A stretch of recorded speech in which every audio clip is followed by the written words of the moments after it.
চন্দর, আর কতদূর পথ?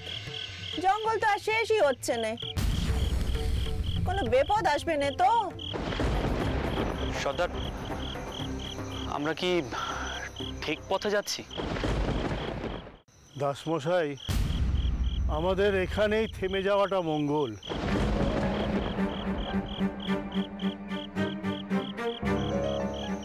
অন্ধকারে পথের কোনো কিছুই তো ঠাউর করা যাচ্ছে না, একটা মানুষজনকেও তো দেখছি না।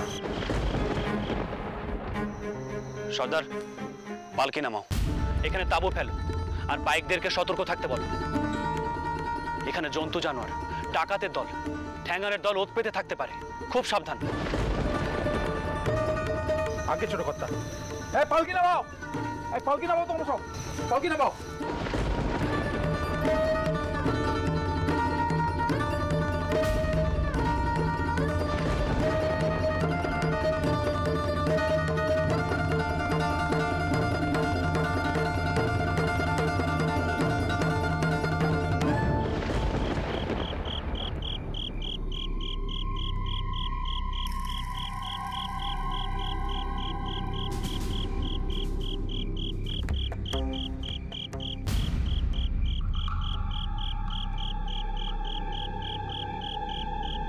সর্দার, সর্দার,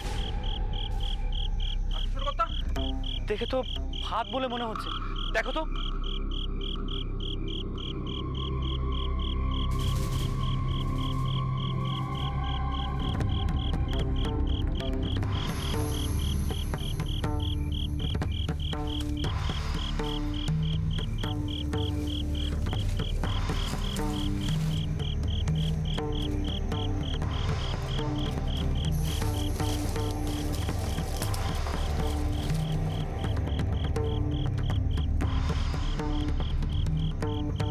ওটা কি পাথর চাপা দেওয়া বলে মনে হচ্ছে না?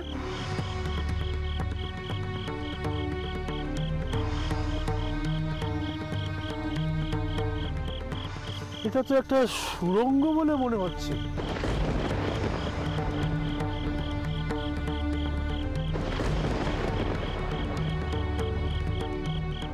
এই পথ থেকে মায়ের থানে যাওয়া যায়?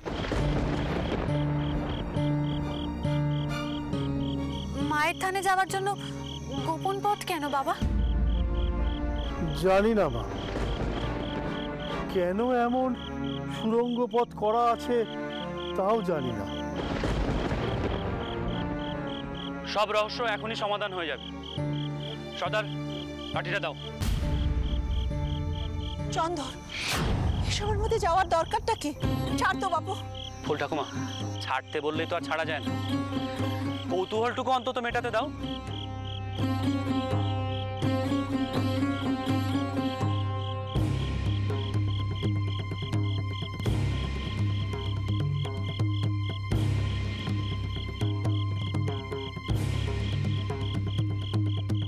বউ, তুই অমন তাকিয়ে কি দেখছিস? তোরও জানতে ইচ্ছে করছে ওখানে কি আছে? কোনো ধন রতন লোকানো নেই তো? শুনেছি ডাকাতরা নাকি ধন দৌলত সব পুঁতে রাখতো। হ্যাঁ রাখতো, কিন্তু তোরা চুপ কর তো বাপু।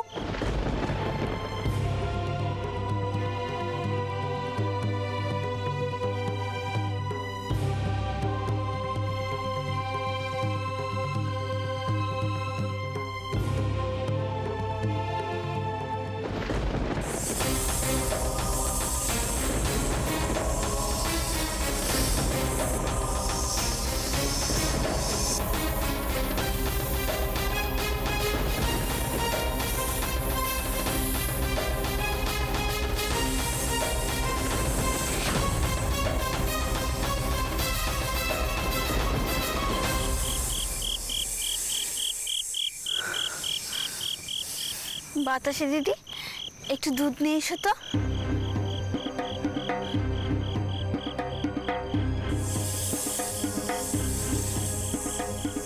চন্দর, তুই উঠে আয়, উঠে আয়, উঠে এসো ঠাকুরপো, উঠে এসো।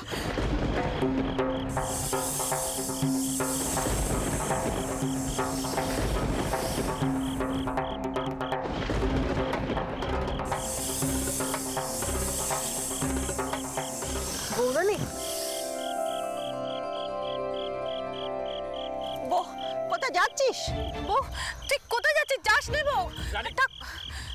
রানী কি করছো রানী? রানী কি করছো রানী? এ মেয়ের বড় সাহস, চন্দন ফিরে এলো, দেখ কোথায় যাচ্ছে।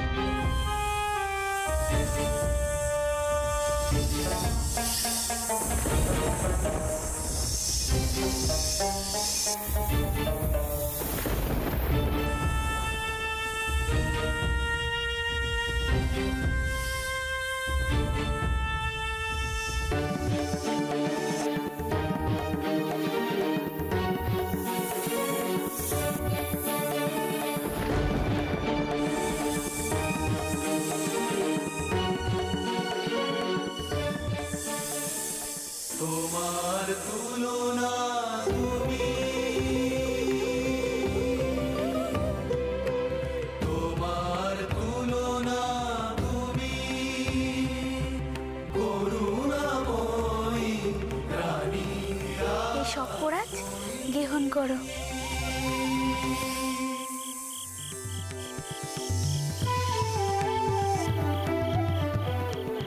রানী রানী রানী উঠে এসো।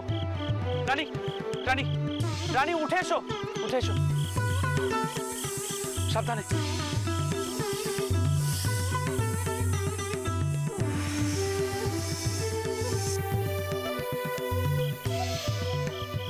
আমাদের আর এখানে থাকা উচিত নয়, চলুন আমরা এখন অন্যত্র যাই।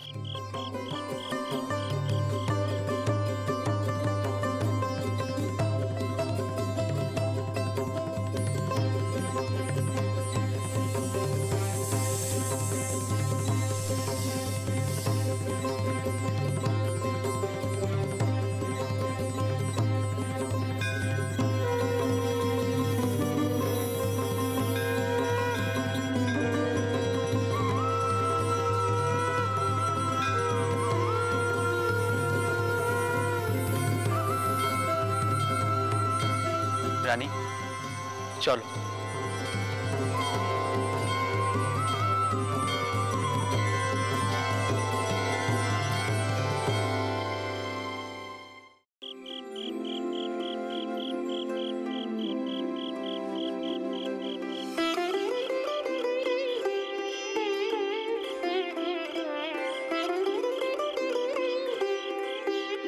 নলহাটিতে মার গলার নলি পড়েছিল।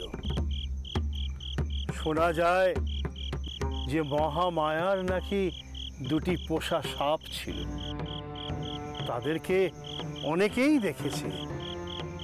আর ওই শ্বেত সর্প হলো মহামায়ারই রূপ।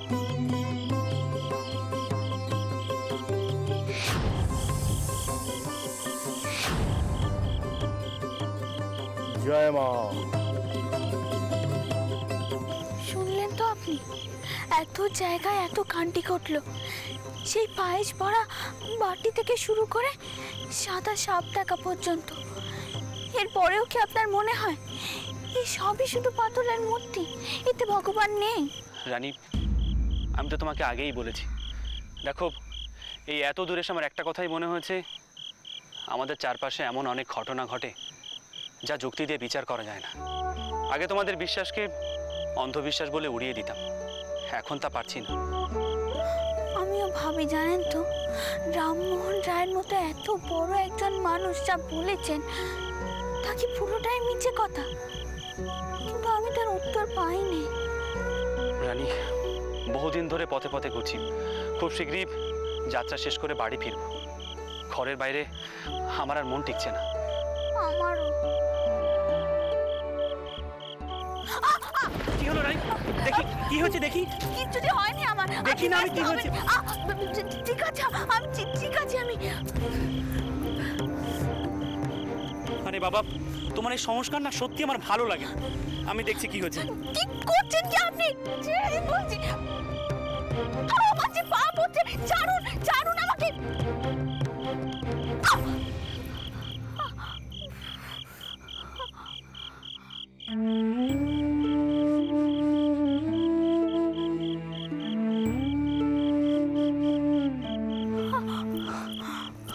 এই দেখো কাটা ফুটেছিল। আমি তোমার জন্য কলকাতা থেকে একজোড়া জুতো কিনেছিলাম, পড়তে বলেছিলাম। পড়নি, পড়লেই কাঁটাটা ফুটতো না। চলো। কি হলো রানী?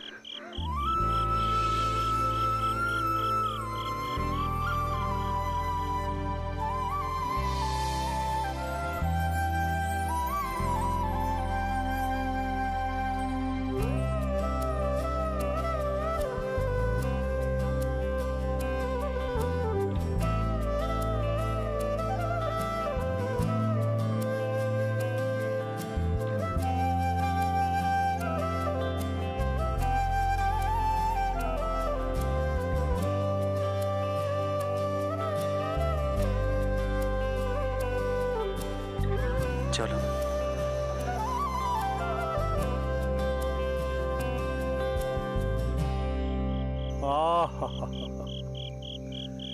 যেন সাক্ষাৎ মহামায়া তার ভৈরবকে নিয়ে চলেছে।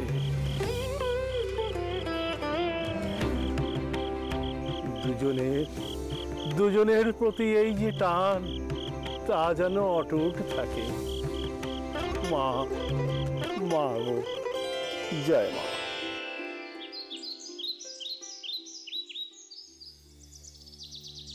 কত করে কইলুম চাটুর্য মশাই মেনে নিলেন না। এখন কি হবে? আচ্ছা অমন সত্যি কথা কি কাজ বলুন দেখি। আরে বাবা, হুজুরের সামনে গিয়ে আপনি বলতেন যে আপনার ভুল হয়েছে, নন্দখুরোর জমি দখল করেছেন, ব্যাস। কেন বলবো না মশাই, কেন বলবো? আপনারা তো সকলে জানেন জমিদার রামানন্দ রায় অন্যায়ভাবে জমি দখল করেছেন, আর সেই দোষটা উনি আমার ঘাড়ে চাপাতে চাইছেন। আমি যদি ওনার প্রস্তাব মেনে নিই তাহলে অন্যায়ের সঙ্গে আপোষ করা হবে না। এই চলো, চল। দাঁড়াও দাদা। কোথায় নিয়ে যাচ্ছেন আমাদের দাদাকে?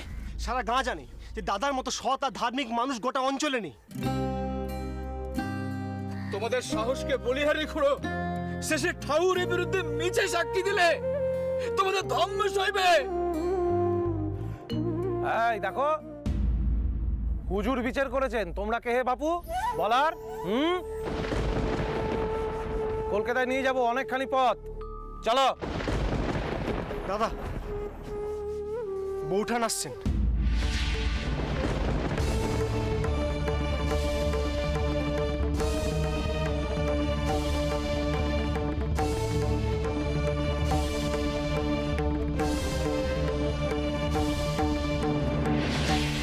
বাবা ক্ষুদিরাম, তুমি আমাকে ক্ষমা করে দিও বাবা। আমি মুখ্য মানুষ, তোমার বিরুদ্ধে আমি কথা বলতে বাধ্য হয়েছি।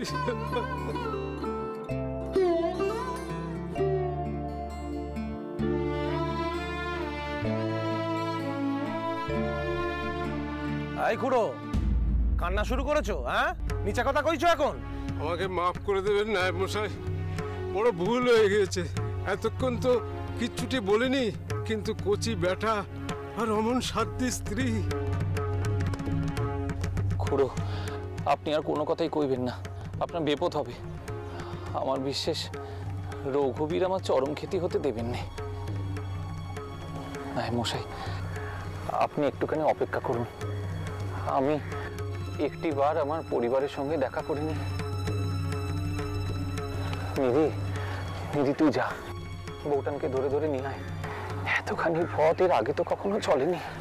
যা বাবা। রাম, রাম বাবা, রাম বাবা, একটা কথা সব সময় মনে রেখো, জ্ঞান তো তোমার বাবা কোনোদিন কোনো অন্যায় করেননি। জানি তো বাবা।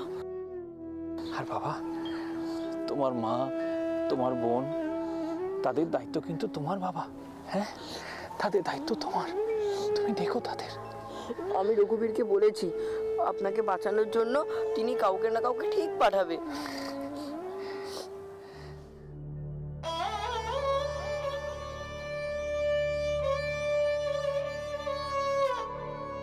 চন্দ্রাবু,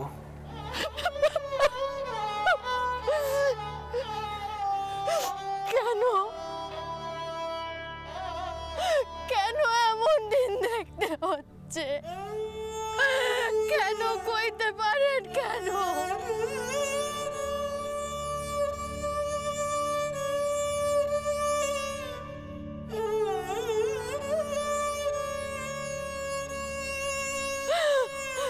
কালে আপনি রঘুবীরের সেবা না করে মুখে জল দেননি। আমি কোনো কালে রঘুবীরের জন্য ভোগ না রেঁধে কোনো কাজ করিনি।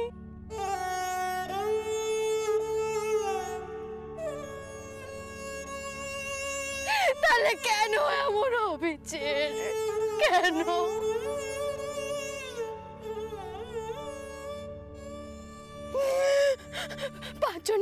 পাঁচজনে কি কইবে?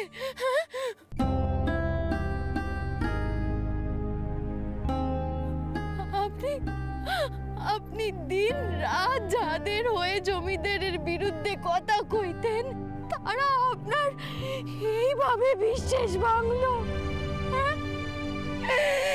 কেমন বেচেন? কেমন?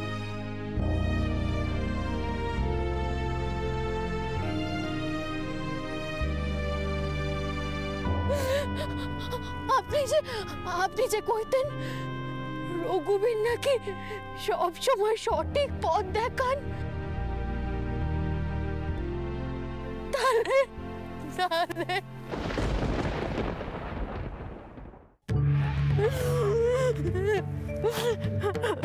চন্দ্রবাবু, ঈশ্বরের পথ ঈশ্বরই নির্ধারণ করেন।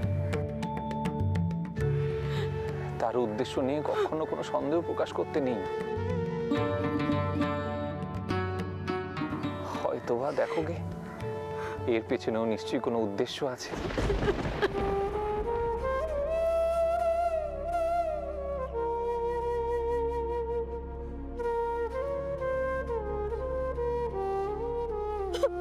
মা কেঁদো নে মা, রঘুবীর তো আছে, তিনি আমাদের ঠিক রক্ষা করবে। দেখো কেন মনে হচ্ছে রঘুবীর আমার ভাইয়ের মতন।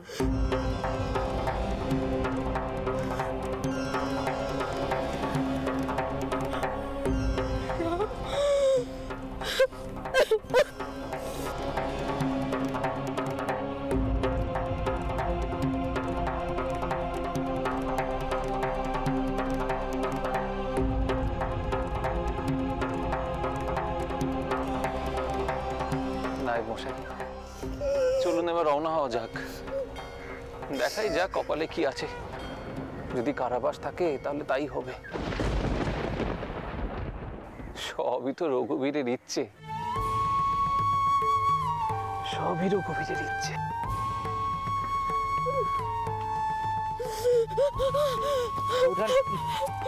আমরা দাদার সাথে যাচ্ছি, আপনি রামকে নিয়ে ঘরে যান। একটা সুবিচারের ব্যবস্থা তো করতেই হবে।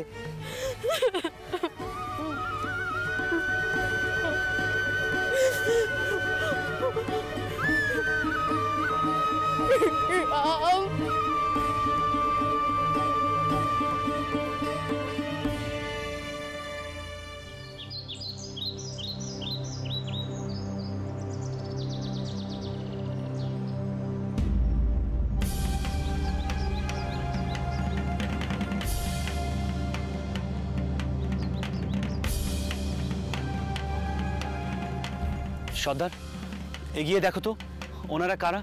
যাকে ছোট কথা,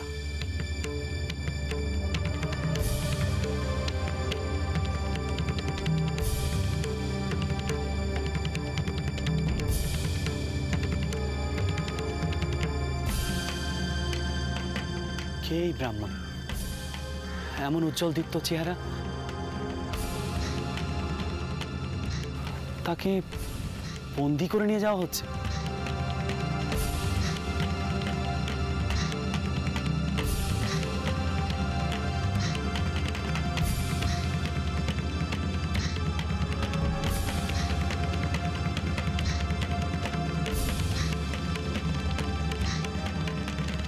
ছোটকর্তা, উনি হলেন দেরে গাঁয়ের ক্ষুদিরাম চাটুর্যে, জমিদার রামানন্দ রায়ের পেজা। নালিশ আছে উনি নাকি জমি দখল করেছে, তাই মামলা হবে। এসব কি বলছো সর্দার? এমন যার চেহারা, তিনি জমি দখল করতে পারেন? এটা কি সম্ভব?